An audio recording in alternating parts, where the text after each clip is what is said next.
Are you ready to listen to my dad Joe and Uncle Justin talk about sports? Now on with the show!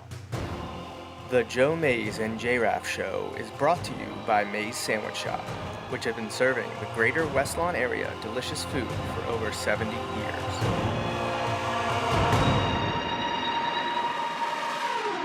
You are listening to the Joe Mays and J-Raff Show. Boring. A weekly podcast about sports since 2011. Don't you ever get tired of being wrong all the time? With a focus on football.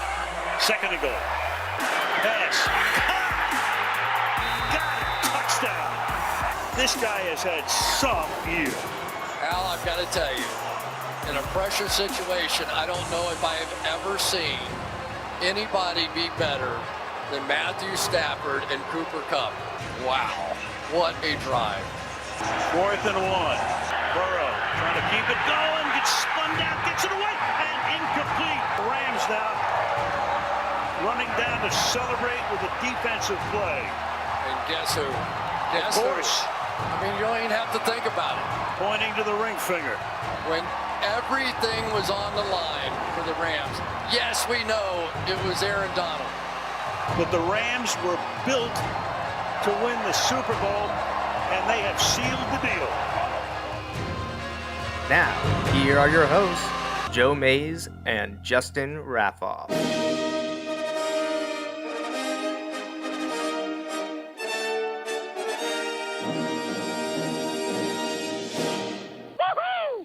Hello, everyone, and good Sunday evening. I am Joe Mays, and this is the Joe Mays and J-Raff Show, episode 352, and we've got a good one for you this evening. Not only do we have a ton to talk about in the sports world, primarily in the major professional sport in the United States that is not happening, the best sport in all of the world, professional football, American football. The Super Bowl's been over now for a month, but wow, the week that just happened in the NFL is pretty crazy. Oh, and also Selection Sunday happened today for the men's and women's basketball tournaments, and we'll have analysis of the brackets, and all while we're playing the NCAA Football 14 Dynasty mode, and I couldn't do that without my partner. So, Justin, welcome to the show. Yeah, it's good to be here. Like we said when some of the things came out today, man, we've got plenty to talk about this week. We did that before today. There was lots to talk about, and, man, it never fails to give us a story. Yeah, I cannot believe what we witnessed. I mean, today is just like the cherry on top, I guess, because everything that was happening was so crazy. Here, I'm trying to pull up the camera. There you are. Let's get that up there so we can see our fifth seeded. I got March Madness on my mind. 5th ranked Florida Atlantic Owls. Justin on offense, playing against USF. This is our third game in our third year of the Dynasty campaign in NCAA Football 2014 for Xbox 360. And Justin and I got 2 wins last week on the show while we talked about the NFL and the NBA. And this week we're looking for 2 more victories and to stay in the top 5 as we attempt to maybe play in the BCS National Championship this season. And I don't know. If we get that far, if we have another season like we did last year, I think Justin and I are going to be moving on from Florida Atlantic. But we'll see what happens. A lot of things can happen, just as the NFL showed us this week. Do you want to start there, Justin, or do you want to do any March Madness first? Why don't we start with the NFL stuff? Okay, yeah. I mean, it caught a lot of us off guard with all the activity that happened this week, and it seemed like we just went one thing bigger each time. So I actually have a tweet here that mentions everything. So up first, Monday, Calvin Ridley suspended for an entire year for gambling on the NFL. Now, he was inactive at the time. He had stepped away from the game, and Atlanta supported him to deal with his mental health. But at the end of November, he bet on NFL games, including for the team that he is with right now, the Atlanta Falcons. There was an investigation last month. He and the Falcons cooperated with it, and once the NFL figured out what happened, they slapped him with a 1-year suspension. Which I believe is like the precedent for that. There have been guys who it hasn't happened in decades, but there has been NFL guys that have been caught gambling before, and I feel like the penalty is pretty similar. I think it was basically a year. Yeah, you're right. It was very, very similar. I don't have those other. I think this was, like said, the fourth or fifth ever to happen to an NFL player in terms of gambling. A lot was made of it, and honestly, I think they were really bad takes, in my opinion, on basically saying, well, the NFL has embraced gambling. How dare you tell them that they shouldn't gamble, essentially, which I just don't understand whatsoever. I mean, a few weeks ago, a month or so ago, we went on here and talked, and this was actually before all the stuff went down with Brian Flores and the tanking with the Dolphins, those allegations, just to say that the sanctity of the game, the integrity of the game, is the most important thing when it comes to the NFL or to professional sports. So for them to kind of be like, it's hypocritical for the NFL to take all this money from gambling sites and promote it so much, and then tell their players that they can't do it, or to get mad when they do it, which is complete and utter BS. Ooh, almost pulled my headphones out. Ugh. Yeah, I understand to an extent when people are like, isn't it kind of weird how much they've embraced the gambling? Like, on its own, I can understand that. Because think about it. Just if you rewind just a few years ago, there was all this talk, like, a lot of the pro places were, like, against it. You know, like, the professional leagues were against it. They didn't want it. It wasn't really until you got, like, the online aspect to it. And people, like, I think when people really saw what this could be, they saw the money that was behind it. And then leagues kind of came around, and they developed ways that they can make money. But while I think that is an interesting take, because the leagues used to be very against it outside of Vegas. And remember, there was this whole talk of like, man, the NFL will never send it to, no professional team or franchise would ever go to Vegas because of all the gambling aspects of it. Well, you saw hockey go there a few years ago, and then the Raiders went there, and like things have changed with regards to that. My biggest problem. But that's separate from, you cannot have players betting on games that they're participating in, right, or that they have intimate Whether knowledge. Or not, right, and don't get me wrong, I don't think he was. He bet for the Falcons to win, right? So there was no issue there, right? And he wasn't playing, but like, you can't have players betting on the games inside. Now, I know it becomes this whole. Well, it's not thing. just players, coaches, staff, front office, anyone paid by the league, or right. Yes, exactly. Anyone that is receiving compensation from those things, you can't do. And honestly, there's probably, it may not be rules in terms of the NFL, but it wouldn't surprise me if there are things with some of the gambling sites, you know, like even like the inside reporters, you know, like there are all kinds of things where it can't happen. And it's interesting because the safeguards in place are how this got caught. Right. You know, the safeguards which proves that what they're doing was working. Right. So that's good news. But I also saw this thing, and I think it is an interesting point. Like, I don't think Calvin Ridley was ever, you know, involved with throwing game, nothing like that. Like, I don't have any reason to think that.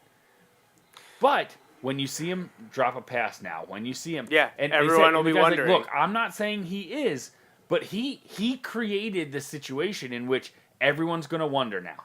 Everyone's going to wonder, and they said, and that's why you get suspended for a year, because the league needs to protect against that. Because if there's any kind of idea of like, oh man, you have guys and they're throwing games or shaving points or something like that, guess who's going to drop out real quick? All those gambling deals, you know, like, and by choice or, you know, the government stepping in and being like, this is correct. You know what I mean? Like, there's so many ways that it can go bad. They don't want to, the leagues and teams and don't want to throw away that money. They have safeguards in place. That's how this kind of got caught. And I hope that it was an isolated incident, but you're going to hear it for a long time now. But My biggest thing, two things from this. One, and I'll mention it first just so you can remind me to circle around to it, is people's reaction to this suspension for gambling and the supposed suspensions for other things related to criminal justice. Then the other thing, and the bigger one that I want to talk about, is the people who don't understand. They want to knock the league for being greedy. Right. Which, like, is just so ironic or ridiculous to me, because maybe these people don't understand, but all the money that these advertisers are paying that are legal gambling sites, 50% of it's going to the players. Right. Like, don't tell me that the league is just taking all this money and then telling their players they can't gamble. Well, they're getting 50% of all that money. Like, and I guess to show the way things have changed. Remember when the league wouldn't let Tony Romo go to a fantasy football convention because it was in Las Vegas? Well, it was fantasy football and in Las Vegas. They wouldn't let him go. They were like, nah. Like, think about how things have changed. So, like, I think separately, that is an interesting thing to look at, how things have changed with regards to... in 5 years, it's 180. However, complete 180. That is completely different from... And I can't imagine anyone says that, like, it's a... Well, I mean, I can't say that because people were saying it this week. Like, it is a big deal. You can't have guys betting on... You cannot have current people associated let with alone the league. On their team. Like, it can't happen. Can't happen. And this comes up all the time because you hear it all, like, baseball, they're so, like, the best hitter of all time isn't in the Hall of Fame with Pete Rose. Well, to me, and I stand by this, and is this biased because I didn't see Pete Rose play? Very, very likely. But I don't think Pete Rose should be in the Hall of Fame. Betting on baseball, to me, is worse than the PEDs. Like...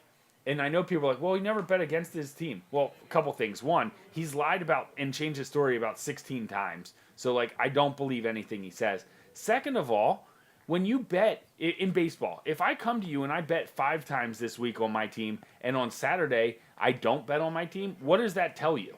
You know what I mean? Like, so I know that's a whole different branch, but, like, I still view it as, like, no, I don't have a problem with him not being in. The rules were set, and he didn't do it. You know, like, he didn't follow the rules.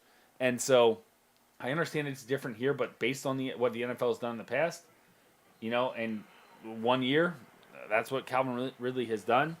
I hope he can use that time to get more right, you know, like get his life straightened out, because he had some other issues that were keeping him out of football this year, and, you know, come back. And I have to give credit to the Falcons, because the Eagles were deep in trade discussions with them for Calvin Ridley, and they basically didn't hose over the Eagles.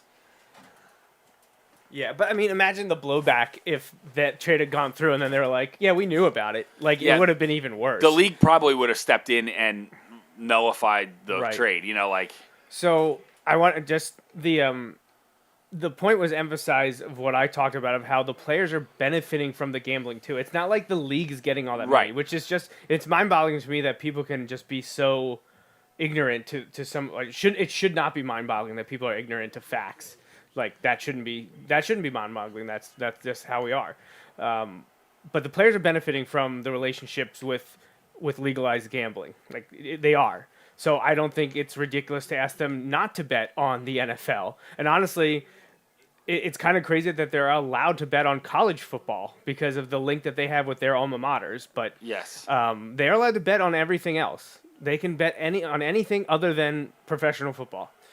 And the person who I thought made the point so concisely is Ross Tucker, former Wyoming star, went to Harvard, played in the NFL. Wait, Harvard, right? Or Princeton? Princeton. Ooh, Princeton. man. Ooh, I'm sorry, man. Ross. Oh, man. Ooh, that's a bad mistake right there from me. Princeton. My apologies. Oh, man.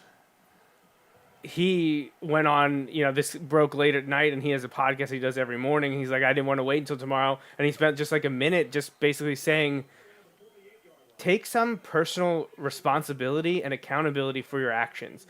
He knew it was, and he sort of did, like, he fessed up to everything. When the investigation happened, he played along. Right. But then afterward, he kind of like went through like a tweet storm of things, and it was just kind of like, he wasn't not accepting responsibility. He was trying to make excuses. Right. But there were other people basically saying that it wasn't Ridley's fault and it's ridiculous that the NFL would have this stance. And I'm just like, no, that is an awful, awful take. And it wasn't just like randos on the internet. There were honest to goodness, professional, legitimate, paid journalists like calling out this supposed hypocrisy of the NFL. I'm like, this is not hypocritical at all. No. At all. Hypocritical would be if Roger Goodell was betting on games. Right, yes. That would be hypocritical. Yes, exactly. And also a major problem. But issue, that's yes. not happening. No, not at all. So kudos to Ross Tucker. It's a great, like 1 minute he posted on his social. I know it's on Facebook, Twitter, and Instagram. Look for Ross Tucker. You can listen to it. It perfectly sums up my feelings of the Calvin Ridley situation. And I don't want to get into, but the people trying to knock the NFL for suspending him for a year for the integrity of the league versus their suspensions for different issues. Off the field issues. We'll leave it at that. Different issues. That gets really messy. And I already called out a couple people on Twitter because the NFL did throw a stiffer fines and penalties at players and teams for off the field activities. And guess why they were reduced to the amount of games that they were throwing out there? Because the Players Association, the union, took them to arbitration or litigation or went through the appeal process and had them reduced. So while you can say the NFL didn't do enough, and again, that's a tangent that Justin and I are not getting into tonight. It was the Players Association. Oh, I thought that's how we were going to spend the union that had those suspensions reduced. So I don't want to hear it. Also, most of the stats that I saw online were not the correct stats. So again, take it with a grain of salt of all the stuff you see on the internet. You're trying to use facts and logic. Yeah, So then Tuesday comes, and we got two things that happen. First, Aaron Rodgers re-signs with Green Bay, and he immediately has some contrarian stance of like the numbers are wrong, but he's Aaron Rodgers, so whatever. And then once Rodgers returns to Green Bay, Russell Wilson is traded to the Broncos. So, Justin, since I'm up here playing, I'll let you handle which one do you want to talk about let's first. talk about Rodgers first. So, in the mornings, I listen to the ESPN radio show, and like while I'm getting ready for work and everything, like to go to work. And it's Keyshawn Johnson and Jason Williams, like Duke Star, and usually Max Kellerman. Ugh. I know. So listen, I was not happy, but it was on, and like I usually listen to sports in the morning. Not every day, but most, like 99% of the days, that's what I listen to. Unless, like Friday morning, I did not because the Sixers got whooped on Thursday night, so I did not. Thursday was awful. So anyway,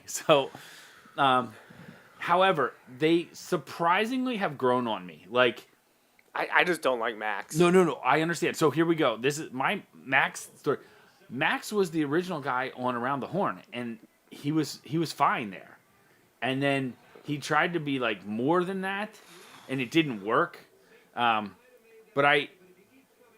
Anyway, there are times where they still drive me nuts, but it's kind of like it honestly, it all sits within that, like, it's sports talk radio. So like sometimes they'll say things that I don't agree with, but that's okay. It's just like fan stuff. It's not like insane stuff to me. But in August, Keyshawn's like, he's going back. He's going to play for the Packers. He's like, where else is he going to go where there's a better situation? You know, like, he just is going through all those things. And so, like, it's one of those things where, like, I just, like, he nailed it. And it'll be interesting because we saw this pop up from some of the, I forget, was it Greg Jennings that did it? I feel like we talked about this before. But, like, how Greg Jennings, maybe it was me and Adam, about how Greg Jennings was like, oh, interesting. No, we talked about it. How Aaron Rodgers is, a team player when it doesn't come to him negotiating a deal, but as soon as it's his turn, he's one that wants to be a $50 million a year quarterback. Yeah. Speaking of hypocrisy. Oh, gosh. But Aaron Rodgers is it's gotten worse every year. So should we be surprised that this has happened and that he's staying in Green Bay? I mean, I'm not surprised. It seemed that honestly, it makes sense. The relationship was better than it was a year ago. Oh, yeah. Well, and they said that they've worked on it, which is good, I guess. Like, I don't know. In the end, like, it doesn't matter to me because, one, I'm not a fan of an NFC team. so here we go. You want to spend $200 million to lose in the playoffs? Like, Well, that's so here's the thing. I also view it as, if that means it's another hurdle that the Cowboys.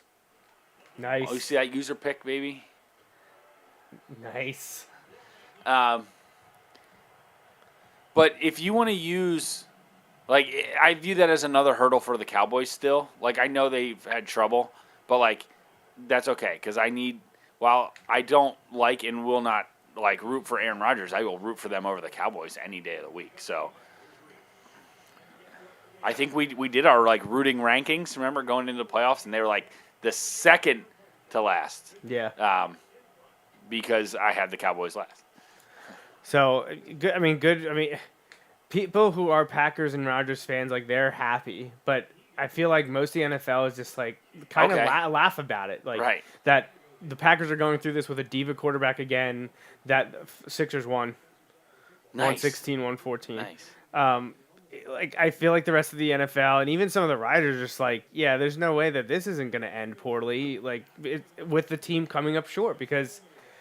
Oh, and now they're spending $50 million. They're spending 25%. Well, I shouldn't say that. I don't know what the cap hit is, but you know, the cap, it's going to be just over $200 million or something like that now. And yeah, I think it's higher than that. Okay. So, but like, so much of it's going to go to him. Like, he complains about not having weapons. Well, guess what, buddy? It's going to be harder to get you weapons when the quarterback's making $50 million a year. Right, and now what? Did they tag Adams? Did they franchise tag Adams? They did. Now, they can still work out a deal there, but a lot of times you see it not happening. Now, if Rodgers is locked up there, they may, Adams may want to stay because part of that comes to, like, you can only agree to it if the player agrees too. So, right. if Adams is like, look, I'm going to play on the franchise tag and then I'm out of here next year. You know what I mean? Like, yeah. But I think with Rodgers staying, I feel like he would stay. I don't know that, but I don't know. Seems to be the theme. The more important thing is that it was just one domino that led to this quarterback musical chairs that happened because as soon as Rodgers resigned, within a couple hours, we found out that the Broncos were trading a whole bunch of picks and players to the Seahawks for Russell Wilson. Now, Russell Wilson is 32. He didn't have a great year last year, but still was a very good quarterback. There's reports that he had kind of checked out and was done with Seattle and I guess specifically Pete Carroll and the coaching staff and just kind of going through the motions, maybe needed a fresh place, a new start. And he's getting it in Denver. And Denver had, I think, a deceptively good defense last year, and that was after they traded Von Miller, too, who could be coming back. Come back. And they got Patrick Surtain, who was and they have one year. of the best rookie defenders. They have a very solid team, even with what they gave up. They gave up Shelby Harris, and then the big one was Noah Fant. Right. And who's the third guy? Oh, and Drew Lock, which, I mean, you got Russell Wilson, so no, that Drew Lock being included there doesn't matter.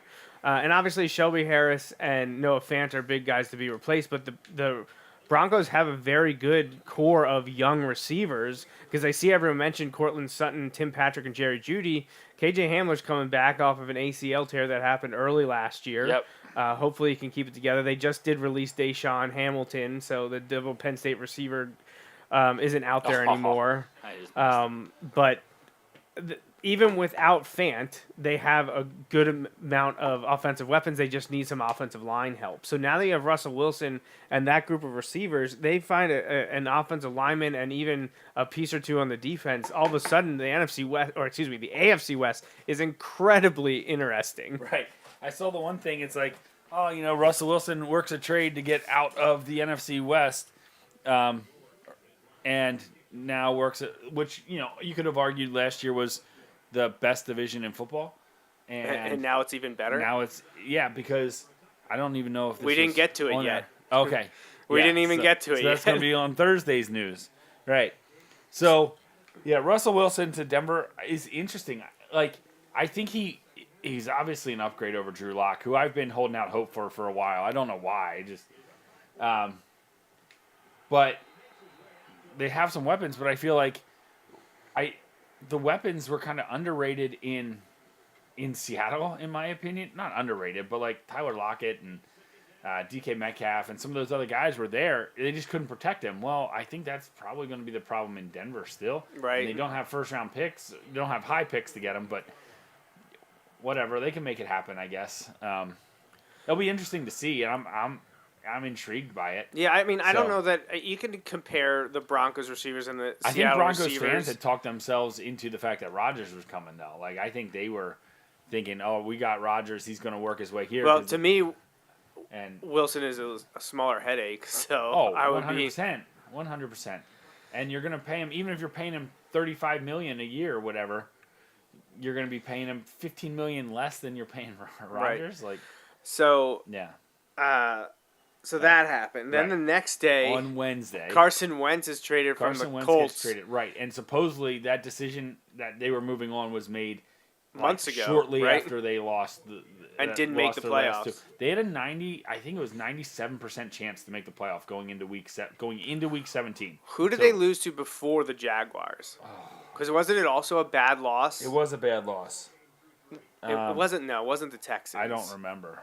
Hang on. I will. Let's see here. Colts. I just can't remember who they lost to the week before because I just focused on that Jaguars game because that was just inexcusable. Yes. That loss. Right. Well, and it wasn't even competitive. No. They lost to Vegas. Oh, in week 17. No, that's. But they were at home. But so week 15 they beat New England, who was a playoff team. Right. Week 16 they beat Arizona, who was a playoff team. Yep. Then they lose 23-20 to Vegas. And then they lose 26-11, and it wasn't that close to Jacksonville with everything to play for. Like, it was just terrible. And again, the thing is, and I'm down to I'm inside a Wentz the 10 apologist, but when you hear these rumblings of like team, like these leadership things, how often can you deny it? Right, I know. It is the support for Wentz just keeps eroding. I know some of the guys like on the team come out and support him, and that, like, I don't necessarily think that they think he's a bad guy, but there's a difference between being a bad guy and, oh my gosh, between being a bad guy and then like being the leader that like alpha guy who the quarterback is, Yeah, I don't know, man. No, it's frustrating. Well, and it goes from in Indy. Like I was rooting for him. and Frank Reich, and I think a lot of people were. I would agree. I know there's a subset and a vocal subset of Philly fans who are rooting against them, and which I just will never understand that. No, me either. But like now, I can't root for him. Like right, yeah. Now he's quarterback of the Commanders. Man. Oh my gosh, Commander Wentz. Commander Wentz. Yeah, the way that season ended, and just with all the off the field stuff surrounding him with the vaccine, and it's just if the guy who went to bat for you a year ago had no problem getting rid of you, like that's a red flag. Right. When Frank Reich, when he can't make it work and you've moved on, that's a problem. That's a problem because he was the guy who's supposed to make it right. Yeah. So then we get to Thursday. Yeah. And Khalil Mack is traded from the Bears back to the AFC West, and the Los Angeles Chargers, who compare him with Bosa, and the AFC West teams just keep stockpiling talent. And with what you got out there now, adding to the AFC West. Right. I mean, everyone thought that the Chargers could take a step to challenge the Chiefs this year. Then the Broncos get Russell Wilson. Now the Chargers add another pass rusher. And the Raiders have a new coaching staff that you think could help them increase efficiency on offense, or at least be more consistent with Derek Carr and Josh Jacobs. AFC West is a gauntlet. That has to be the best division in football. You could easily see 100%. 3 of those teams make the AFC playoffs. Absolutely. So it'll be interesting to see what happens. Do you have anything else to say about Mack going to the Chargers? Oh my gosh. No. It'll be interesting. Khalil Mack, He's not what he was a few years ago, He's but he not, still had a but good 4 on years the Chargers, in I don't know Chicago. that they won't need him to be. Like He should have probably mostly single blocking because of Bosa. Right. And it'll be interesting. The Chargers are always interesting. I can't believe they missed the playoffs this year, but Yeah, I think they'll be better this year. I agree. Year 2 of Staley, year 3 of Herbert. It's Right. crazy that Herbert, Burrow, and Tua are going to be starting year 3 Yeah. here. I mean, it is with the amount of talent that they've accrued there. They make a couple of changes. I feel like they should be able to compete. They just got to show that you don't have to unseat the Chiefs. You just have to make the playoffs. You have to look good getting there. right. And I think there's an opportunity for that to happen. Yeah. So AFC West is stacked and going to be fun to watch. Should we move to Saturday then? Yeah. All right. So on hit Saturday, it up. Amari Cooper gets traded to the Browns. It had come out that the Cowboys were going to move on. Everyone thought they were going to have to cut him because $18 million he's owed this year.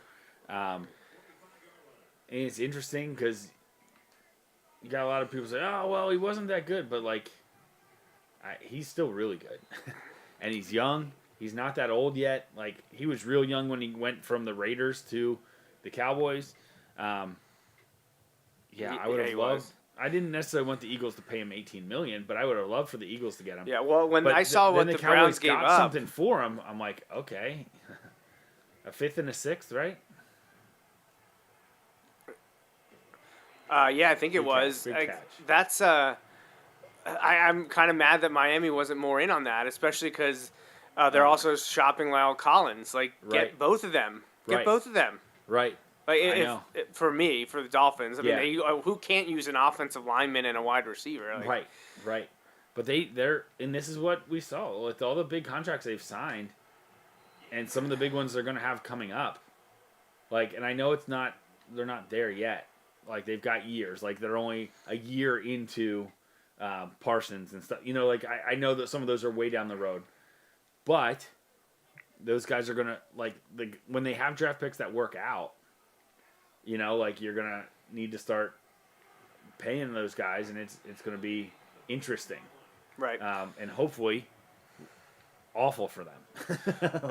And- Hopefully awful cap situations. Hopefully they sign Zeke to another $100 million deal. That would be fantastic. I don't think that's happening. No, it is not. But The Browns then also gave Landry's camp permission to seek a trade. Jarvis Landry now on his way out of Cleveland I wouldn't mind because seeing of the Eagles- arrival of I Mari wouldn't Cooper. mind seeing the Eagles pick up Jarvis Landry. I think he could be a good fit for the Eagles. Yeah, again, depending on what you have to give up for him. If I give up a late round pick or something, okay. Right.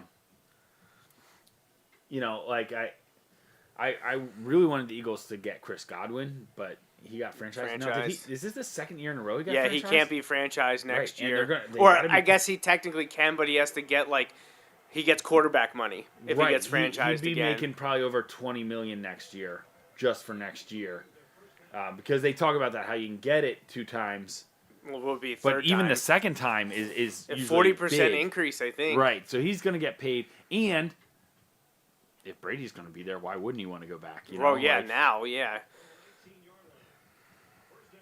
Yeah. It's interesting. They were talking about how, and here we go. This leads us to the next day. Brady announced today that he's unretiring, coming back to the Bucs. And it was interesting because earlier today I guess he went over to England and was at It or was in that Europe. Manchester United Yeah, game he was or at the something. big one, and he was talking to Ronaldo after the game, and it looked like Ronaldo anyway. And I guess Ronaldo said something like, "Hey, are you going to still play?" And you could see Brady say, "That's what I got to figure out." Oh, is Something that like what he said? Yeah. And it was just a private conversation. This wasn't like, somebody was eavesdropping in. Yeah. It wasn't like in front of the press or anything. All right, you're up. And I get it. Like, if you don't, but no, what's changed in 2 months? Like, Yeah, did you send me that tweet of someone said, Yeah, "Man, Ryan- Brady's kids must be really It was Ryan annoying." Clark. Like, That's right. Yeah, should I go inside kick it? No. every week, man. Oh man, but yeah, it's It'll be interesting. By the way, this is a little underrated on our team this year, but we got a new kicker, and the kid can boot it. Like, Yeah, he can. He's a freshman, I believe. I think so. I think we recruited him last year. So, I mean, I texted this to you already, but I told Kelly, my wife, that I showed her the headline about Brady come back. She just goes, ugh, why? And I walked away. She goes, gross. Yeah, my wife was like, does that even count as retiring? Like, Right. Well, like the paperwork wasn't submitted right. He had retired in name only for 38 days or something like Right. that. You see the one that's like Brady retirement lasts. It doesn't last as long as a Kardashian wedding. Like, oh my gosh. Oh yes. So yeah, just crazy activity for the NFL. And the NFL, by and large, has to be loving it because they're the top of the sports news cycle. Yeah. Like, they're unseating everything. Now, I mean, it's not like there's major events happening elsewhere. We're still in the regular season for the NHL and the NBA. But baseball was announced as coming back, and that was, Tuesday afternoon? Yeah. And then Rogers and Russ happened, Right. so, baseball gets pushed, which is fine. Baseball being pushed to the back burner until game starts is fine. It's spring training. It's not a big deal. The problem for baseball is the beginning of their season is going to line up with the NFL draft. They're going to be in the first few weeks of the regular season because I think they're starting at April 7th. The regular April season. 7th is yes. April 7th is opening day. Yeah, so yeah, I'm glad baseball's back. I'm glad they came to an agreement. We talked about it last week. I'm excited for the Phillies. They just signed reliever Jarvis Familia, who I think had been with the Mets recently. He had, yeah. They need relievers, And I it's know not a people star, are like, but he's not right. that good. They need half their bullpen though. Well, you need guys, and bullpen players are so inconsistent that even if he had a bad year last year or the last couple years, he could be good this year. And he's on a 1-year deal, so what does it matter? Like, people that analyze every little thing that happens, you need players, you need arms. Right. I'm excited. I'm seeing the pictures of Bryce Harper down in Clearwater. I'm just thank you. I'm glad this is done. Two straight games, we're getting top 5 game score. We're getting it done. All right, so while this loads here, Justin and I do have a really random thing we're going to do here. This is not sponsored in any way. This is just something that came to me today. Kelly picked up at the grocery store tonight. What is it called? Coca-Cola Starlight. It's a limited edition soda that's supposed to taste like space. Yes, it actually says space flavored. So here, I'll hold up on my end. I don't really know what that means. You're right. Well, that's what Starlight Coca-Cola. It's and they're in the mini cans. So Justin's gonna advance everything. I'd already done the recruiting, so we should be good to go. And we're gonna pop open these Coca-Cola Starlights. I'm gonna give it a little smell. The aroma. Smells like Coke. Maybe has a little bit of a red tint. We're not pouring it out, so I can't tell completely. Okay. I mean, if that's what space smells or tastes like, I'm okay with it. Yeah, it's I'm pretty on good. board. Yeah, Interesting. Yeah, it's a I little like different. it. I like It's the not flavor. drastic. It's not a huge change, but it No. definitely if you gave me a Coke that tastes like this, I'd be like, it's different. It's different. Yeah. What did they change? Right, but it's not punchy in the mouth, kind of No, it's I'm cool with it. I like it. Yeah, it's good. It's good. It's in the small cans. It's only 90 calories in the little tiny cans. What is this? 7.5 ounces. This is not paid promotion. It just happened right before the show, so I figured Justin and I could do a little taste test here. And we are both Coke people, so if Coca-Cola would like to sponsor us, we'd be perfectly fine with that. I am anti-Pepsi all the way. They do have that Pepsi Nitro coming out that I want to try just because I like new and weird things like that. Did you hear about that? I did not. It's infused with nitrogen to make it more like made like beers are, to have the smoother taste instead of the harsh carbonation that some people don't like. Right. What should I do here? Just continue. Just go through it. Okay. Yeah, just go through it. Yeah, just finish it. And once you advance to week 6, we should just be able to hop into the next game. So we're 3-0. We moved up to number 4. And now we're going to play at Marshall. We actually, Justin, I don't know if you've realized this. I think we talked about it last year. We are a better road team. Yes. We struggle at home. Yes. So we're at Marshall, which makes me feel a little bit better. And Marshall's not nearly as highly rated as USF was. We're a 93 overall. USF was a 91, if you believe that. Marshall is a 79. So hopefully, And 0-4. hopefully we can breeze through this game. I don't know if it was last year. Feel like We lost to them like big after Yeah. we had won a couple games, and we Yeah. lost them in embarrassing fashion. Yes. They took it to us I think that was 2 years ago now. They That did. was the So first year. 2 years in the game. Yes. Yeah. Yeah. So again, Coca-Cola Starlight. That's Yeah, what I'm we're a trying. It's good. I That'd be enjoy cool. it. Yeah, if that's what I space can't. tastes like. I honestly I feel like there's like a berry flavor in it. I'm trying to look. Yeah, I don't know. Like I can't. Fruit and vegetable juice for color. Yeah, it doesn't mention anything. So again, if this is what space smells like, tastes like, that's cool. Artemis going up in 2020. Well, it's supposed to be 2024. I think we're pushing back to 2025 when we return to the moon, which has my daughter super excited to watch that. Like That'll be cool. like everything that's happening, because there's going to be a launch later this year. I think it was scheduled for May. It might get pushed back farther. That is like a testing of the next phase. And the manned missions are supposed to start, I think, in 24, and then we're supposed to land on the moon again in We want 2025. defense first. I assume. Yeah, if we're kicking. If we win the toss, we kick. So, yeah. Cool stuff from Coke. Appreciate trying it out. We're back with our college football game. NCAA Football 2014 or 14. This game came out in July 2013. Justin and I are in year 3 of our Dynasty campaign with the Florida Atlantic Owls. And we just beat USF to improve to 3-0 for the year. We're ranked 4th in the nation. Got a few freshmen on our roster and a couple good veterans as well. Justin is playing defense. He's become our defensive guy. He's the defensive coordinator, and I am controlling the offense. I think I got 3 picks with the same guy last game. I think. Oh, was it the same player? I think it was. Yeah. Wow. And I think it tied a school record. Oh, excellent. Excellent. Yeah.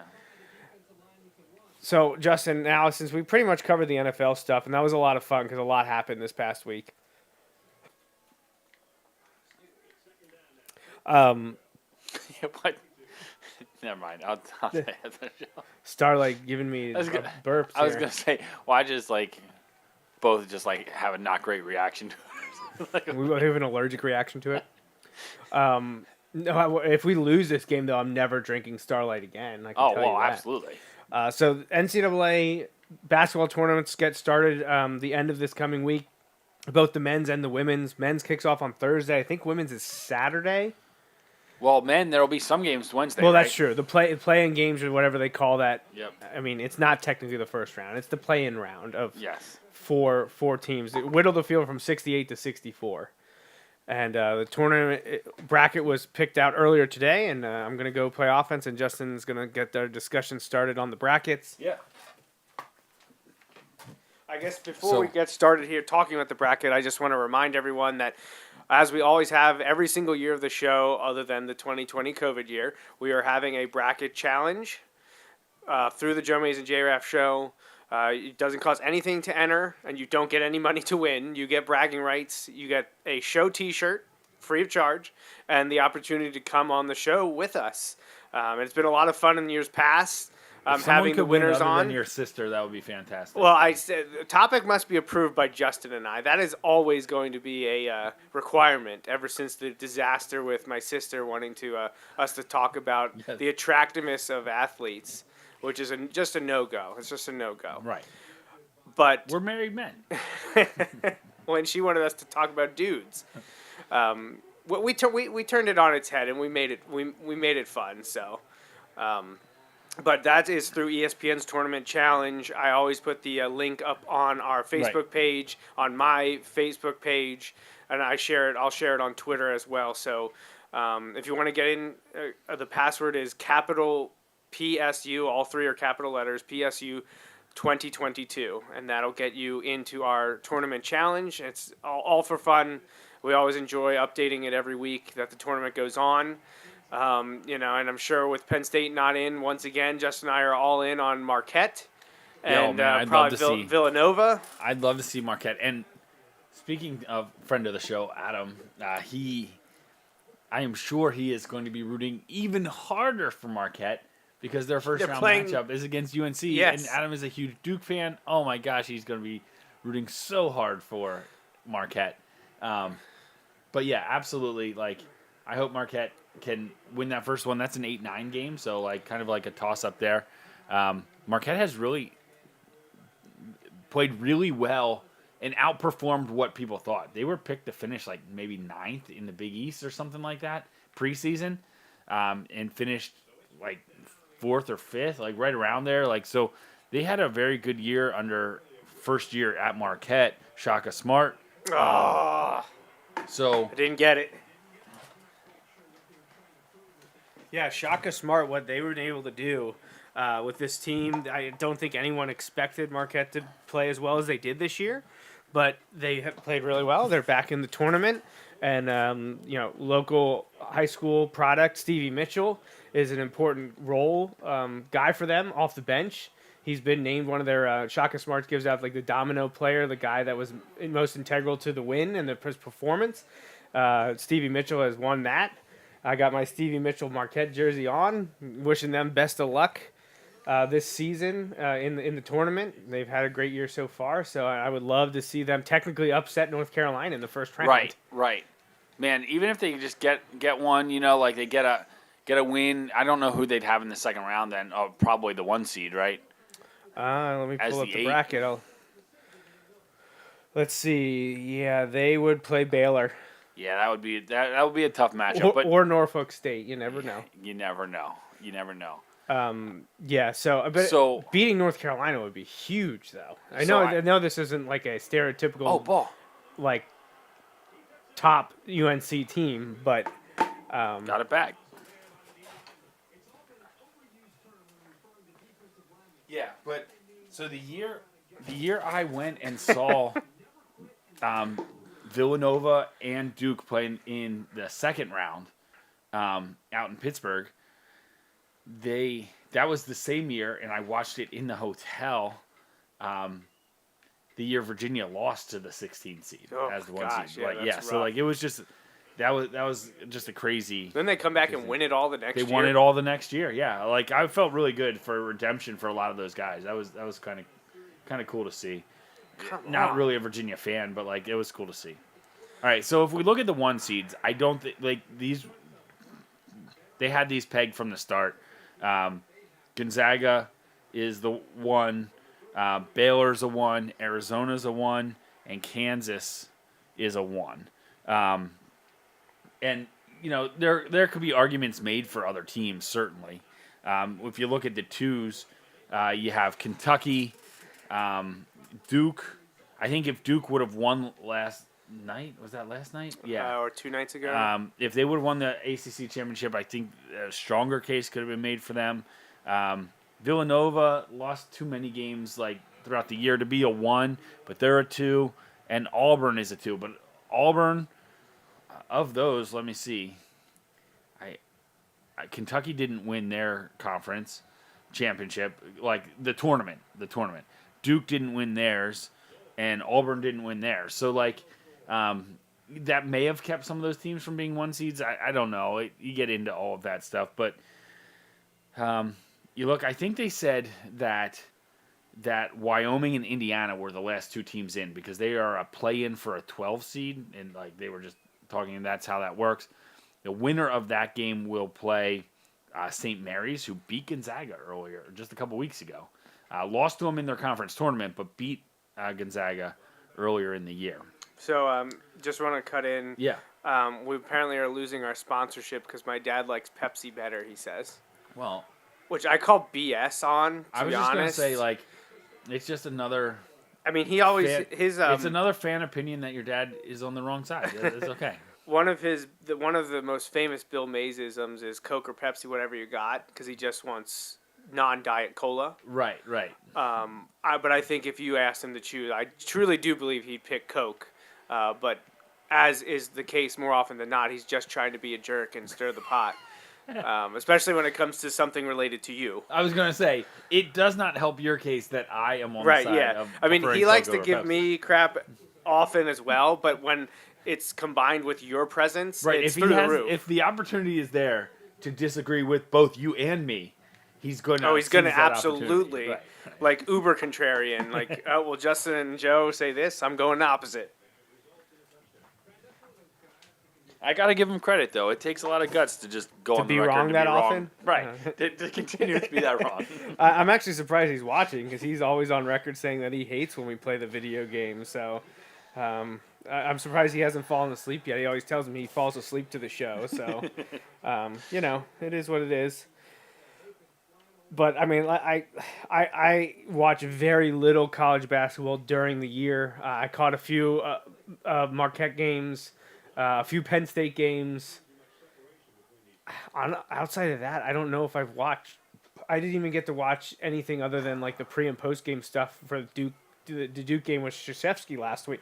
Yeah. So honestly, I probably watched more Marquette games than any other college games this year, just because watching to see Stevie and see how they're doing and stuff like that.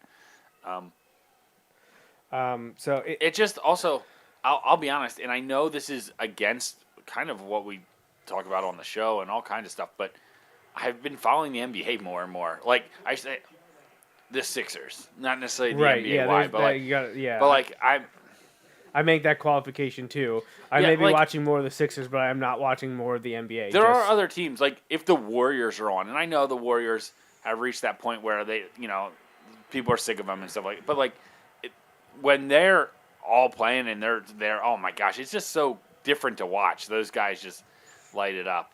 But that's different. But like for the most part, if the Sixers are on, I'll watch the Sixers. But I'm not gonna really be spending my time watching many other NBA teams. But I think part of it too is like there's not a huge draw to me in college basketball. Like I like Villanova, I will root for Villanova, but like I don't need to watch every one of their games. Right, and you mentioned them. They're a 2 seed facing Delaware. Right. They're in the South bracket with Arizona. Delaware, by the way, here's one of those. So this was back at least when I was in college. I think you were in college too. Remember those good St. Joe's teams, like the team that went like undefeated into the tournament? Yes. With Jameer Nelson? Yep. Yeah, Jameer Nelson's son plays for Delaware. Really? Yes. That makes me feel old. Yep, that's why I told you. So you're welcome. But wow. Yeah, Jameer Nelson, who I remember watching when I was in college, now has a kid in the NCAA tournament. That's swell. Yeah. That is swell. So, yeah, I'm just trying to look over here. I mean, I don't know enough to be surprised. I mentioned it before the show. Is there anyone that you felt got left out that should have made it that you I know there were teams that, like, people generally feel like they should, like, I know people had strong opinions about, like, Oklahoma and stuff, but, like, look, you're in a good enough conference, like, you should win your way in. Like, right. You don't have to be great in those conferences. How about the Big Ten got 9 teams in? Whew. And I'm not sure anyone else got more than 5. Wow. Yeah. Which is kind of crazy because I don't feel like there are any great teams in the Big Ten. There are some good teams. I don't think Michigan should have gotten in. I don't think they're that good. But they did. But yeah, Oop, I don't know what I just did. Oop. All right, so I did just put our bracket on our Twitter account, and I'll retweet it on my coach account. But my dad did fly back with a response here and says, let's see. He says, if Justin only flies with winners, why is he flying with the Eagles? That's what he said. So. Hey, if you're tired of watching us play this video game that was still, like, 2 decades newer than the last time the Cowboys were good? So, I mean, oh, man. No, sorry, is yours on your phone? I said it, it's empty. I didn't realize this just was said that. mine. I didn't realize I walked up No, with it, so. I was intentional. I kept track. Try Coca-Cola Starlight. Yeah. But yeah, I love tournament time. Like, I'm full into it. Like I said, a couple years ago, I went to the Saturday games in Pittsburgh. So it was Villanova played Alabama. It was the year Villanova ended up one of the years Villanova won it all. So and 2018? Duke played Rhode Island. It would have been 2018. It was a lot of fun. It was a lot of fun in Pittsburgh with some college buddies. Like it was just a good time. So those early rounds, like those days when it's on from 11:55 or whatever to Right. like one. I feel like it's not on late enough. Like I feel like it should run even later, but those games. It's cool to see, and it's what you get into. Man, like of course I want my bracket to do well, but I love rooting for chaos. Like I love rooting for the underdogs. Oh yeah, like, for sure. It's tough to compare. Funny. Yeah, go ahead. I was just gonna say it's really tough to compare with those first 2 days of the tournament, Thursday, Friday. It's the best. Like it's great because it brings people in that aren't usually that interested in the sport, and it just has everyone super excited because they just want to see chaos. Because when you have that many teams playing, it's not going to just be chalk. Now the higher seeds, more than likely, yes, but once you get down into the 5, 6, 7, 8, you're probably going to see some upsets. Yeah, and it's just one of those things where it is really cool. And I know people get caught up because you'll have some top teams go out and they're like, oh, yeah, but people want to see the Blue Bloods. Yeah, but I want to see the team that has no business win a game or two. Butler Duke was great. Right. Like, I want to see that. I want to see those teams Were they an 8 seed that year? Yeah, what was Loyola a couple years ago? Oh, that was awesome. Just like that kind of thing. Like, it's so cool. Florida Gulf Coast. Like, you remember these teams. Shaka Smart and VCU. Remember? Like, right. It was just so much fun. It's so much fun, and it's just wall-to-wall basketball. It's a great weekend. It really is awesome. When you can just change channels randomly and there's a college basketball game on, because they all start 30, 40 minutes apart. And so you have 2 or 3 overlapping at all times that Thursday and Friday. It's so fun. What's the weather like on Friday and Saturday? Do you know? He says that's it. He's making your sandwich the next time. Oh gosh. The weather where? Here? Yeah. Thursday, Friday? Yeah. Nice. It's supposed to get even nicer as the week goes on. Hey, maybe setting up out back on the porch to get some games going there. One of my Christmas gifts was a big screen, like a screen that can hang out there. Because I got this kind of hand-me-down, but I got this hand-me-down projector. Yeah. So I'm gonna hook up the projector because man. So Thursday, St. Patrick's Day is a high of 64. With showers early in the day, but then overcast and partly cloudy throughout, low of 45. Friday, high of 72, sun and a mix of clouds. Sounds like a great day to sit outside and watch some Possible basketball. showers later Friday. So, okay, that's all right. There's a roof. Wednesday, Thursday, Friday looks really nice. So. Nice. Have to keep that in mind. Keep an eye on that. So please join our the back bracket porch challenge. where I caught the Penn Manor game last year. Yeah, there you go. Oh man, yeah. That first weekend of the tournament is really just. Oh, it's hard to match it when you talk about a multi-day thing. It might be. I mean, to me, it's right up there with your 7-game World Series, right? Stanley Cup, right. NBA. Like, if you get a championship setting, that's the only thing that can really compare. Right. I know we were talking about your dad some here. Your dad was at a classic. Oh my gosh, I know. Every year the tournament comes up, we talk about tournament time. Quite possibly one of the greatest American sporting events ever. Right. He was at the Leitner shot game, which is just incredible. Just amazing. Yeah. I wonder if I feel like I probably have asked him this before, and I would doubt it if he has his ticket or a program or anything from it. I don't know that he does. He used to have a shirt from it, and I feel like I took that a long time ago, and I doubt that I still have it.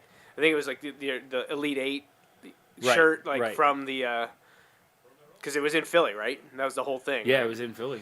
That would have been the Spectrum, I believe, probably. Yeah, wow. Was it 90? When was that? I don't know. Oh, I will look it up. Yeah, it's too bad we don't have any devices that can tell us.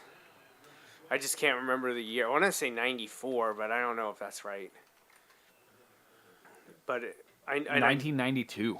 Whoa, 92 is even older than that. Okay. Yeah, what a iconic moment. Just one shining moment coming up. Yeah, exactly. I mean, I know a few. Well, when Villanova hit the buzzer beater to win the national championship, I know your cousin was texting. We were texting back and forth because I root for Villanova. Like, the reason I have an affinity towards Villanova is because when I think it was when my senior year in high school, me and my dad went with your cousin and your uncle to a Villanova game. And so then they upset UCLA, and it was a lot of fun. Yeah, well, my family has had a link with Villanova for a long time. My uncle worked at Villanova for a long time, and then my cousin went to Villanova, and that's kind of always been the de facto team. Because Penn State's always at the top, but let's face it, Penn State men's basketball is good once every 15 years. Hey, I gotta just real quick sidetrack. I gotta give them credit, winning a couple games in the Big Ten tournament. They pushed Purdue to the limit too. In a year where, man, it's tough, but I really like Micah Shrewsbury. I think, oh gosh, that's not good. With Micah Shrewsbury, I think he's a really good hire, and in basketball you can turn it around quick, but not that first year. It takes some time. So I'm confident that. Yeah, I mean, they were holding it together kind of like tape and string because they had a whole bunch of people leave when the program changed directions, with the coaching staff. They were hot and cold. They went through some ineptitude and ineffectiveness, especially on the road, but they came alive in the Big Ten tournament. They won 2 games, upset Ohio State, and pushed Purdue to the brink. Hopefully year 2 goes even better, but, Penn State has just not even a handful of tournament berths in the last 30 years. No. They've been there, three or 4 times? Something like that. And they had the one I'll always remember is 2001. Yes. My sophomore year, end of my sophomore year in high school, because they upset North Carolina. Yes. And I was in Mr. Meyer's class, who is a huge North Carolina basketball fan, and I made sure to let him have it. That Penn State as you should beat North Carolina. That was go to the Sweet 16, I believe.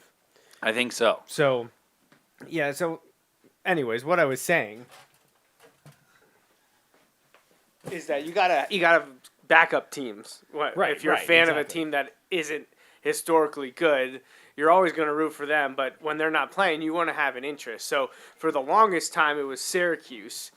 I don't really have any reasoning behind that initially, but it had been like that for a long time. Again, much like my Dan Marino story about how my cousin had a poster of him, and I kind of latched onto them and became a Dolphins fan. I know my cousin also was a big fan of Syracuse for whatever reason. Don't know, may never know. But Syracuse was the team that I cheered for, and that went into overdrive when I got to go watch a game, an incredible game at the Carrier Dome. It was the year that Carmelo Anthony was at Syracuse, and the Syracuse went and ended up winning the national title that year. So I got to see an incredible team, and anytime we'd play the basketball game, kind of like we're playing the college basketball or football game now, I'd always pick that Syracuse team with Jerry McNamara. So it was always a lot of fun. But Villanova was always up there because of the family ties. So that's always a team that I always generally cheer for. And now with Stevie at Marquette, they're right up there too. So did you have a team growing up outside of Penn State that you would cheer for in the basketball tournament? It was probably Duke. Duke. I was always Duke. A Duke fan too. One of my dad's good friends went to Duke. So I remember when I was younger, we'd be around and he would always be rooting for him. It was fine. And I don't root for Duke the way I used to. I don't have the Duke hate like some do. No, you know I don't what I mean? No, I'm a Krzyzewski fan. Right. So. Yeah, it's one of those where I'm not. I thought you were gonna crush him anyway. I was ready to.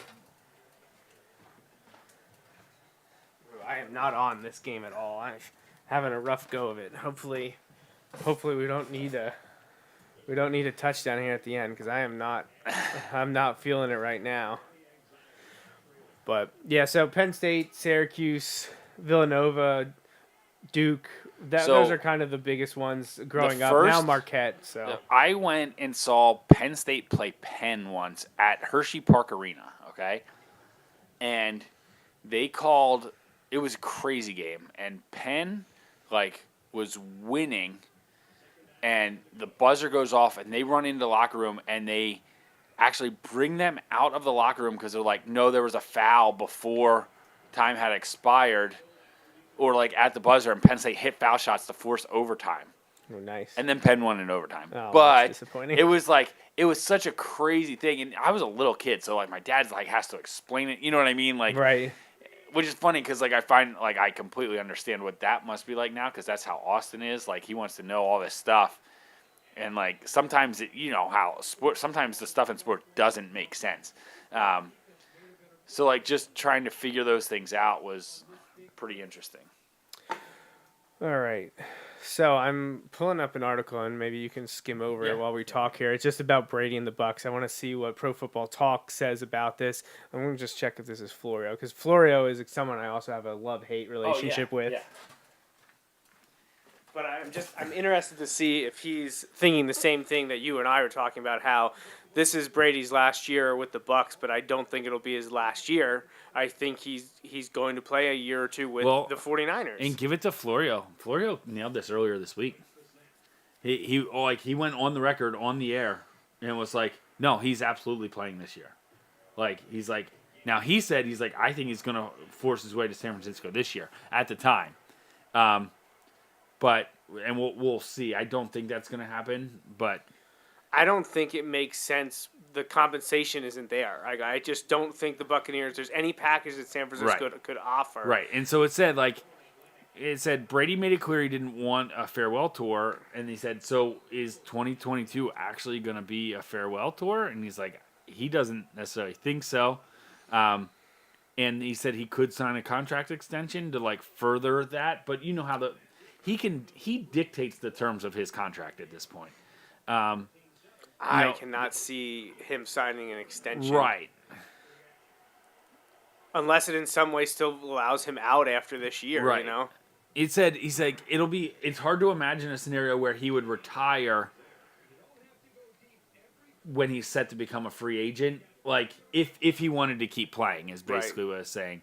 And because then he's he could name his terms and play for whoever he wanted for a year right. Like he did 2 years ago. And he said, maybe, this will also keep people from speculating about it being his last year because of the way it went back and forth. Yeah, good luck with that. Because he's, in his mid-40s. People are going to speculate about it being his last year over and Forever. over and over again. But, yeah, it says all we know now is that he will be playing in 2022. Farewell tour or not, he's playing again after saying goodbye. Yeah, and... Again, I kind of view this the same way as the Rodgers thing. Okay, at least another team the Cowboys would have to get through in order to win the NFC. After the Seahawks left that discussion. Right, an enemy of my enemy, right? That's one of those things. Right, exactly. Nice run. The defending Heisman Trophy winner getting it done here. I don't know. I don't blame him if he wants to play, but I am kind of surprised because he had the opportunity to kind of stick it to the reporters and everyone. You know what I mean? I really think he thought he was going to retire because he went through with it. I don't think it's all just some big elaborate act. As cynical as I can be about Tom Brady, I don't think it was some act. I honestly think he thought he was ready to retire and he realized he wasn't. Yeah. So Florio does some really good work. He also does some really shoddy work, and it's not. And I shouldn't say shoddy. That's not the right word because the work he always does is really good. It's just he allows his bias and opinions to trickle into it too often, and his stuff about Kaepernick is the worst. The worst stuff you can put out there. I don't read a lot of his stuff. I only see the Well, like, it's usually some of the things. like it's very good at breaking the news. Like I Okay, get yeah, it in yeah, my yeah. feed. You know, if Yeah, I'm not yep. on Twitter, I get it in my feed, and it's just like I see the headlines of like moves that have happened and things that are happened. Right. But he was one of the people like calling the NFL greedy and having double standards about the gambling. I'm like, dude, Right. no, Right. like no, it's Right. not in any way. So he was right on that. I got it. That's what I took away from that. Glad you remembered we're on air and Right. didn't say or do what your dad sends in those emojis all the time. Right.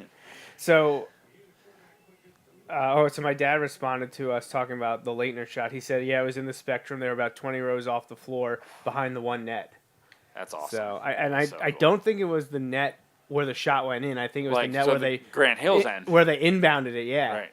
Where they didn't put somebody on they didn't guard the inbounder. That's where you put your 7-footer there. But yeah, so we're in March Madness, and free agency starts this week. We got baseball free agency happening now. The We have NFL quote free unquote agency legal coming up. tampering period starts tomorrow, right? Or something Technically, yeah. like that. Which is such an oxymoron. Like, Oh, for sure. But yeah, man, March is living up to it so far. I'll March take it. Madness, yeah. I mean, it can't get any madder than 2 years ago, but this one's a lot better. Yeah. Whew. Yeah, we'll take it. Oh, why did I fair catch that? I thought my own guys were guys coming to crush me. Ugh.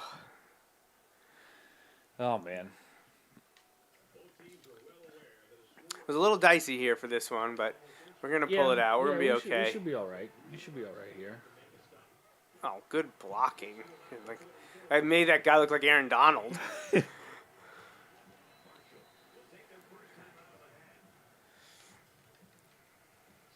It'll be interesting to see what happens with free agency and the Bucks, because free agency's set to start, like you said. Now all these guys have to decide, knowing Brady's coming back. Right. Like, you know. And that definitely plays But- into their considerations. But they had, like, a lot of those guys stayed last year. You know what I mean? Yeah, Like, are they it going to was- do it again? Right. Like, if a lot of those guys, they have their ring, are they going to go get their money somewhere else now? You know, like, I don't know. I don't know. Like, I wouldn't blame them if you're gonna if it's a big difference in pay. Like, that's their decision. You know, like they got to decide that. You also have to look at the situation. Like, if they think like a lot of those guys don't go to a team and just think like, oh, we're just gonna lose now. You know, they think like, oh yeah, we're good. Like they talk about every coach takes like that bad quarterback and is like, I can change him. I can change him. They all have all that these thought. players are like, you know, oh, we're gonna change it. Like we're gonna change it. You know, and I don't think they go in there just like accepting like, oh yeah, we're gonna be bad. You know, like they think like, no, we can put this together. So let's finish with one of the first things we talked about, which was the strength of the AFC West, because I don't want to gloss over. I mean, we talked about Russell Wilson a bit with the Broncos, but you know, I know our listener, Coach Steve, is a big Broncos fan. I know he was super excited to have Russell Wilson because he thinks, like the rest of us, that they might have only been a quarterback away from really competing in that division and going toe-to-toe with the Chiefs. I mean... All right, here, you want me to put you on the spot? Sure. Rank the quarterbacks in the AFC West. How? As, like, day one of the 2022 regular season. Yes. Not, like, overall, like, career. No, not careers. Like, not careers. right now at this instant. Like, so take all the other things. Like, I'm not talking, like, the other teams and everything, but, like, if you could pick them to be your guy. So, like, and I'm not saying specific to the Dolphins or any, like, just in general, if you had to build a team for this coming year, what order do you take them in? Because I don't like there are 4 strong choices there. Like, I think all 4 quarterbacks in the AFC West are good enough to win a championship. Right. So Mahomes is one. Like, I don't even think that's open for discussion. I agree. And that's in terms of, are you picking a one-year team or are you picking, like, drafting for the future as well? If you're picking just a one-year team, after Mahomes, I would probably go Russell Wilson, just Okay. because he's proven it more to me. Right. He's I also know won a the championship. upside Right. is with Herbert by far. Right. Oh yeah. But in a one year, one season, I would go Mahomes, Wilson, Herbert, Carr. Yeah. If you're I think telling I me, would too. like, you get to start a franchise that you're going to have this person with you for the long run, I'm going Mahomes, Herbert, Wilson, Carr. Yeah, I think so too. That's where I go. So, 3 years ago, well, obviously Herbert wouldn't even be in the league, but I would definitely have Wilson too, no matter what. Mahomes would have just also- gotten to that point. Derek Carr is an interesting one. Like, I'm not going to sit here and make an argument that he shouldn't be anything other than fourth. Like, I think he is. But I also am like, man, that Raiders team, let me rephrase that. That Raiders offense had no business being on a playoff team. Right? Like, none. And they did it, like, oh my gosh. It's just one of those, like, I would be intrigued to see what he can do. You know what I mean? Like, if he's had weapons, he led them to the playoffs before, and then Matt McGloin had to take over because of the injury. Yeah. So he's led the Raiders to the playoffs twice. Now, this year they did nothing once they got there, right? Wasn't ideal, well, but I feel like he is a good quarterback, I think. I think he's good. Whereas, like, the others I know they're good. I know Herbert still has some ups and downs, but he was in his second year. Like, I'm very confident that he's the, everything we think he's going to be. Right. But, man. All right, so there's 18 seconds left in this game. We're gonna wrap it up here. We're up 28-7, so I don't think you can worry about there being any shenanigans or anything. And they just completed a pass for -1 yard. So Hopefully that's they don't essentially spike it game here, yeah. over. So I'm gonna wrap it up here, and Oh my gosh. so we're 4-0, Justin. We're 4-0. So that's a huge accomplishment. We'll obviously stay. What happened? It said reconnect controller. Oh I gosh, don't know. where batteries are dying. Gosh. With 7 seconds to play. But yeah, so thanks for listening to episode 352. They spiked it to punt. Nice. Yeah, go to 0-5. AI logic. What are we, Pitt? So Justin and I improved to 4-0 with the Florida Atlantic Owls in our year 3 of the NCAA Football 14 Dynasty.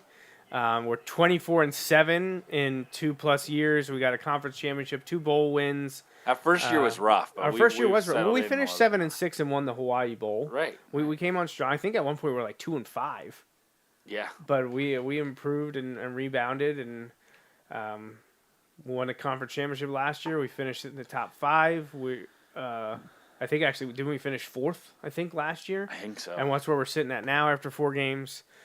But a lot of NFL news we talked about and covered. Very excited for that season. Free agency this week, draft in about 6 weeks. Baseball's back and they're working on their free agency and spring training. March Madness is kicking off again. Last reminder for this show, but I'll post it on all the socials again. Join our ESPN Tournament Challenge. Participate in March Madness. Fill out your bracket. You can fill up technically up to 3 on our site. The password is PSU, all capital letters, 2022. And you'll find the link on my Facebook page and the show's social accounts. Again, free to join, bragging rights, show t-shirt, and the opportunity to join Justin and I on an episode in the future. It's always been a lot of fun. We've done one every year that there's been a tournament. And, we hope everyone will join. It's a lot of fun. Any final words from you, Justin? Anything to hopefully wrap up or say? Hopefully March can continue. Less things like gambling news, more things just like, NFL free agency and MLB free agency and MLB like ramping up and college basketball. There's lots of positive things that could be happening sports-wise. Hopefully we can keep it going in that direction. Absolutely. So fun and exciting, entertaining week. And hopefully some of those positive aspects or the interesting aspects that don't revolve around integrity or injury or awful off the field stuff, that can stay away. But we'll take all the other like dramatic things related to players on the field and like what teams are getting better or worse or what's going to happen in free agency and the draft. That stuff we can take and that stuff we can handle. And hopefully more of it happens. Justin and I will be back in 1 week's time. Next Sunday evening, March 20th, we will have games 5 and 6 of our NCAA Football 14 Dynasty with the FAU Owls and talk about the first weekend of the March Madness 2022. So, for fun. Absolutely. So for Justin, I'm Joe Mays. Thanks for listening to this episode of the Joe Mays and J-Raff Show.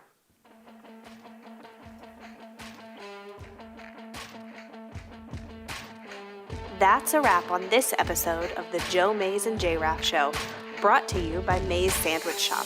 Woo-hoo! You can watch each weekly episode live on Facebook, Periscope, or YouTube. Be sure to like, follow, or subscribe to the show on Facebook, Twitter, YouTube, SoundCloud, Apple Podcasts, and Google Play. You can also rate and review us on many of these platforms as well. We'd love to hear from you. Send your emails to the Mays Sandwich Shop inbox at joemaysandjraff@gmail.com. The Joe Mays and J-Raff Show is a part of the JMNJR Radio Network, home to other productions such as the Bulldog Hour, Tangents with Friends, and Nat Chats with Dad. Until next time.